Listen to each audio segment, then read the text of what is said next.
but that's alright. Hush.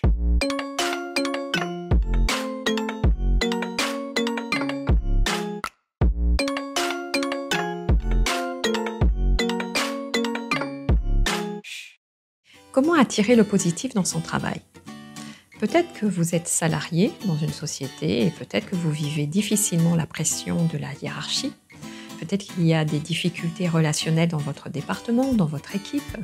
Peut-être qu'il y a également une surcharge de travail incommensurable et que vous n'en pouvez plus, qui génère énormément de stress et que du coup, quand vous rentrez à la maison, vous n'êtes pas du tout détendu, vous continuez à travailler sur votre ordinateur et cela génère du conflit avec votre conjoint, passez pas suffisamment de temps avec vos enfants et vous culpabilisez. Comment attirer le positif? Je suis Marie-Laure Will, votre conseil et leader spirituel. Je vais vous accompagner à vivre une vie complètement en accord avec votre mission d'âme. Comment attirer le positif dans votre travail? Il y a deux situations. La première situation, vous êtes salarié dans une entreprise et vous désirez attirer le positif dans votre travail parce que vous ne vous sentez pas bien, vous vous sentez écrasé par la surcharge de travail qui crée une surcharge mentale. Il y a des miscommunications, des communications déformées entre les membres de l'équipe. Vous vous entendez bien peut-être amicalement, mais professionnellement, ça ne passe pas, ça ne colle pas, vous n'y arrivez pas. Comment remettre de l'équilibre et attirer ce positif? Alors, oui, vous pouvez essayer d'établir le dialogue quand c'est quelqu'un qui fait partie de votre équipe. Vous pouvez vous poser et lui parler et dire ce qui ne va pas. Et pour vous, en tout cas, comment vous vivez les choses. Pas accuser l'autre, mais vraiment comment vous vivez les choses. Est-ce que vous aimeriez vivre avec cette personne? Comment vous aimeriez que vous ayez plus d'entente, que ça soit facile, que vous soyez coordonnés? Et peut-être que vous vous rendrez compte que cette personne-là aussi, elle désire la même chose que vous. Là où ça se complique un petit peu, c'est quand vous avez un manager avec qui vous ne vous entendez pas du tout, qui ne vous écoute pas, qui ne prend pas en considération vos idées, qui ne vous respecte pas. Et là, ça devient très très compliqué pour vous, parce que vous sentez que vous ne vous épanouissez pas. Mesdames et messieurs, je ne vais pas faire de détour. Quand vous êtes dans une situation pareille, c'est important de vous poser les vraies questions, les vrais choix de vie. Est-ce que vous avez envie de continuer à vivre dans cette situation de mal-être? Pour attirer le positif, il est nécessaire que vous soyez dans un environnement positif. Et vous ne pourrez pas changer de manager parce qu'il est à son poste. Donc, il va falloir prendre une décision et le courage de cette décision, d'aller à la rencontre de l'emploi et de l'équipe qui vous convient avec le bon manager.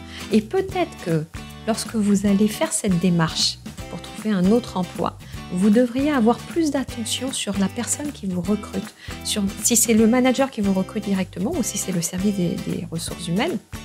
En tout cas, demandez à rencontrer ce responsable pour vraiment sentir, pour voir si vraiment vous sentez que vous avez le fit avec cette personne. Parce que dans l'environnement professionnel, il n'y a rien de plus important que d'avoir le soutien de son manager. Si vous ne l'avez pas, il ne va rien se passer. Donc ça, c'est la situation 1 où vous êtes salarié en fait d'une entreprise. La deuxième situation, vous êtes un entrepreneur, un chef d'entreprise, et donc vous avez envie d'attirer du positif à vous. Vous avez envie d'avoir une bonne équipe autour de vous, qui vous soutient, qui vous élève, qui regarde dans la même direction que vous, qui partage votre vision, là où vous voulez emmener l'entreprise. Ça peut vous paraître idéaliste, mais ça existe. Ça existe. C'est ainsi que j'ai constitué mon équipe de personnes qui sont là pour moi, Marie-Laure, mais qui sont là aussi, surtout, pour vraiment m'élever dans la mission que je veux accomplir. C'est-à-dire d'impacter la vie des gens, qui soient beaucoup plus heureux, qui se sentent beaucoup plus heureux avec eux-mêmes. Et à ce moment-là, c'est d'avoir un casting qui soit très précis et minutieux. C'est choisir avec le cœur la personne, choisir ses compétences, son expertise, mais choisir surtout si on partage, regardez si vous partagez les mêmes valeurs, si vous avez vraiment le même état d'esprit. Quand je parle d'état d'esprit, je parle aussi d'une conscience. Si vous êtes dans la même famille d'âme, la même conscience, si vous sentez qu'il y a une vraie connexion qui se fait. Et pour le savoir, eh bien c'est très simple, c'est que vous vous sentez à l'aise avec ces personnes. Vous n'avez pas besoin d'être rigide, d'être dur, d'être donneur d'ordre, d'avoir cette posture de donneur d'ordre. Non, vous vous sentez bien. Vous vous sentez bien comme si c'était un ami, une amie à qui vous parlez et que vous pouvez confier, qu'on est ensemble, on se serre les coudes, on est vraiment ensemble pour avancer. Là, vous allez créer une bulle positive autour de vous et les gens à l'extérieur vont le ressentir. Vos clients vont le ressentir. Ils vont avoir envie de venir vers vous parce que vous allez devenir inspirant, votre équipe va devenir inspirante.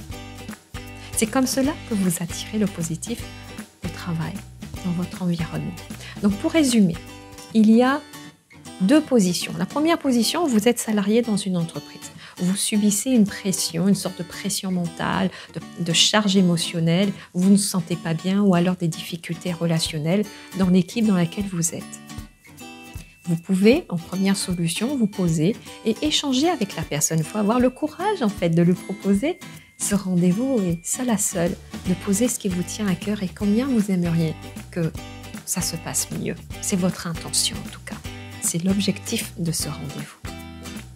Ou alors, vous voulez attirer du positif, mais vous avez un manager qui ne vous soutient pas, qui ne vous voit pas, qui ne considère pas votre travail ou qui ne considère pas vos idées. À ce moment-là, il va falloir remettre en question votre emploi.